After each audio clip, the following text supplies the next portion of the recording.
అంటే సంవత్సరానికి 5,000 మంది అని అంటే నీకు 10 సంవత్సరాలలో ఒక సిటీ ఫార్మ్ అవుతుంది హైదరాబాద్లో. 10 సంవత్సరాలలో ఒక సిటీ ఫార్మ్ అవుతుంది. ఎడికైనా వస్తాయి నీళ్ళు తాగానికే. రేవంత్ రెడ్డికి పట్టి లేదు. ఈయన వచ్చిన ఆయననేమో ఇక్కడ కన్నేసి పెడతాడు, నేనే డెవలప్ చేసిన అంటాడు. మళ్ళీ ఆయననే డెవలప్ చేసిన హైదరాబాద్ సంకనాకిపిస్తాడా? మళ్ళీ ప్లానింగ్ ఉండాలి కదా. అప్పుడెప్పుడో చేసిన పంచాయతీలు పట్టుకొని ఇప్పటిదాకా చేద్దామన్నట్టు ఎట్లా? ఉత్తమ్ కుమార్ రెడ్డి గారు ఇగో ఈ టాపిక్ మీద మాట్లాడిర్రు. నేను ఇలా కాంగ్రెస్కి కూడా సమర్థిస్తున్నా. వాళ్ళు ఉత్తమ్ కుమార్ రెడ్డి గారు ఏ పార్టీకి చెందినోడండి? కాంగ్రెస్ పార్టీ కదా. పొద్దున్న లేస్తే కాంగ్రెస్ ఈయన చరిత్ర అంట కదా. నేను సర్ప్లస్ వాటర్ మీద డిస్కషన్ జరగాల అని మాట్లాడిన మొగోడు ఉత్తమ్ కుమార్ రెడ్డి.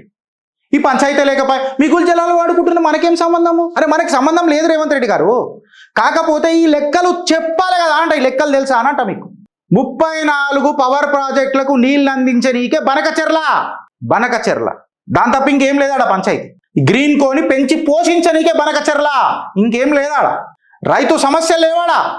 తాగునీటి సమస్యలు లేవాడా? ఎంతమంది రైతులు ఉన్నారో చెప్పుర్రాడా?